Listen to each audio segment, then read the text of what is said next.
Liberdade, ainda que tardia. Hoje nós falaremos sobre a Inconfidência Mineira e como esse movimento marcou a história do nosso país. Ficou curioso? Então senta aí. Eu sou Matheus, terceiro período de História, e aproveite a história. Para falarmos da Inconfidência Mineira, primeiro a gente precisa entender como funcionava a sociedade da época que vivia em Minas Gerais. Nos localizando no tempo, nós estamos no finalzinho do século XVIII e a economia do Brasil colônia se baseava basicamente em extração de ouro das minas. Com isso, o governo português ele tinha um imposto que se chamava o quinto. Esse quinto era 20% de todo o ouro coletado pela colônia, no caso pelos mineradores, deveria ser repassado para o governo português, deveria ser passado para a metrópole. Então, você pensa que todo o trabalho que você tinha para extrair 20% do ouro que você extraía ia diretamente para Portugal. O problema foi que os impostos continuaram os mesmos, mas o ouro foi acabando, né? A tendência é as minas de ouro se esgotarem. Com isso, o governo português, ao invés de baixar as taxas, ele manteve as taxas altas e, decretado pelo Marquês de Pombal, tivemos o imposto que seria assim a cartada final, a gota d'água para que o movimento da Inconfidência fosse originado futuramente. O que acontece? Marquês de Pombal vai lá e decreta a derrama. A derrama é o seguinte: a derrama é, no ano, todas as regiões, cada região mineradora tem que oferecer 100 arrobas de ouro. Isso dá 1.500 quilos, mais ou menos, de ouro por região. Se essa meta não fosse cumprida, o governo português mandava o exército para invadir as casas e coletar o que conseguisse, tanto de ouro como outros bens, pertences, etc., e até que fosse completado o valor dessas 100 arrobas. Então você pensa, se você está na sua casa, trabalhou, minerou ouro, conseguiu juntar uma quantidade, mas não conseguiu juntar a quantidade que o governo queria. Então eles vão lá, entram na sua casa, roubam todos os seus pertences e tudo fica bem. Não ficou bem. E assim,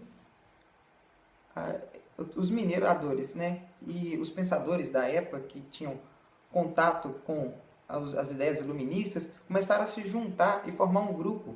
E esse grupo é a Inconfidência, né? São os Inconfidentes. Os Inconfidentes eles se reuniam e tinham como objetivo, né, a libertação do Brasil, ou seja, a independência do Brasil do governo português. Seria o que nós conseguimos mais tarde, depois com Dom Pedro I. Eles queriam a independência, queriam a formação da república, não seria um império, seria república já de uma vez, né? E o movimento Inconfidente foi muito inspirado na Revolução Americana. Eles querem a fundação da república como forma de governo.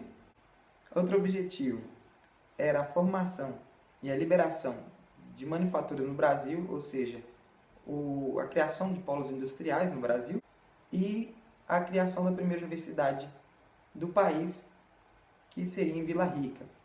Bom, essa parte é importante porque os pensadores da época queriam uma universidade no país e o governo português proibia de todas as formas, porque você não era como era uma colônia, né? Não tinha esse objetivo de gerar conhecimento ali, né? Porque conhecimento gera independência, gera pensamentos de independência, tanto que as ideologias dos Inconfidentes vieram dos pensadores, os pensadores da época, que é os poetas arcadistas, alguns padres, que eu vou descrever mais para frente.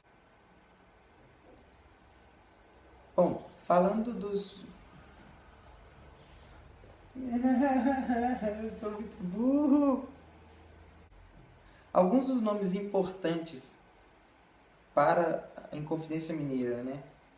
Nós temos Cláudio Manuel da Costa, temos também Tomás Antônio Gonzaga. Esses dois eram poetas árcades. Tomás Antônio Gonzaga também era conhecido como Dirceu, que escreveu aquele famoso poema para Marília de Dirceu, que ele se declarava. E se você for em Ouro Preto, tem como você ir na casa dele. Bem bacana, eu recomendo. E também temos o padre Oliveira Rolim e Joaquim José da Silva Xavier, também conhecido como Tiradentes.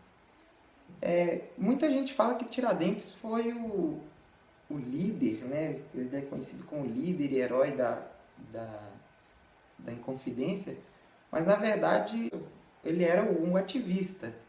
O que dizia isso? Ele era tropeiro, então ele saía pelo caminho da Vila Rica até o Rio de Janeiro, e nesse caminho ele ia pregando as ideias dos Inconfidentes, da Conjuração Mineira, que também é outro nome dado à Inconfidência Mineira. Então ele saía pregando essas ideias, essas ideologias, e como ele foi o único, então ele teve esse destaque maior para ser conhecido, mas ele era longe de ser o líder disso. Ele, na verdade, era só o ativista, ele era aquele que pregava as ideias para fora. E Kenneth Maxwell, ele enfoca basicamente em que o Tiradentes era o único ativista dos Inconfidentes Mineiros. São cerca de 40 Inconfidentes, basicamente. Meu Deus, eu não achei o nome dele, cadê o nome? Eu escrevi. Então você me pergunta, deu certo o movimento? E eu te respondo que não deu certo. Então, o que aconteceu foi que Joaquim Silvério dos Reis foi o X9 da parada. Ele delatou todo o movimento para o governo português e, assim, todos eles foram, primeiramente, condenados à morte. O governo português chegou e falou assim: mata todo mundo! Só que, o que acontece? Brasil, você já sabe como é que é a história, né? E antigamente não era muito diferente disso, não. O que aconteceu? Nós tivemos o seguinte: o governo português parou e pensou. A maioria das pessoas que estavam no movimento da Inconfidência, os 40, eles tinham poder monetário. A Inconfidência Mineira foi um movimento extremamente elitista, não teve participação popular. Outro motivo dela ser bastante elitista é que ela não pregava a abolição da escravatura. Ou seja, eles não queriam que os escravos fossem livres. Por quê? Porque a grande maioria deles tinha escravos. Então eram pessoas que tinham poder monetário. Nesse caso, então, o governo decide poupar essas pessoas. Ele decide, vamos exilar os Inconfidentes e vamos matar só o Tiradentes, que é o único pobre derrapado, basicamente. E por ele ser o ativista, aquele que estava pregando as ideias, ele foi considerado como o maior traidor de todos e que ele pagaria pelo pecado dos outros 39. Os outros foram exilados, os padres, não se tem notícia deles, eles simplesmente foram exilados, não se sabe para onde, mas a grande maioria deles foi mandado para a África, para as colônias da África, as colônias portuguesas da África. E Tiradentes foi condenado à forca e os seus pedaços foram espalhados pelo nosso país, no caso, pelo caminho das Minas, para dar como exemplo de o que acontece com quem trai o governo. Então, assim, a lição do dia é o seguinte: repara se você tem um coleguinha que gosta de uma fofoca, antes de chamar ele para um grupo que está querendo dar um golpe no governo, porque senão isso pode acabar com a sua vida, certinho?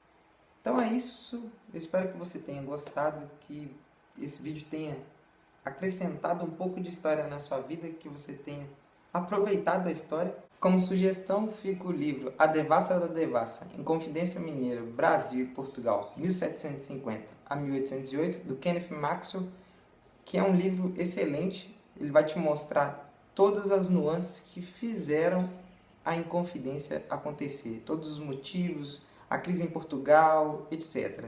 As decisões do Marquês de Pombal, tudo isso, tudo que deu origem a esse movimento de forma muito completa e muito interessante. Ele consegue escrever de forma interessante, né? Geralmente, livro de história a gente fica meio assim, nossa, é muito chato, que isso é muito descritivo, mas ele consegue passar de forma muito bacana, então eu recomendo bastante. Se tiver alguma dúvida, pode deixar isso nos comentários. Não esqueça de curtir, compartilhar esse vídeo. Eu espero que vocês tenham gostado mesmo. Novamente, muito obrigado. Fiquem com Deus.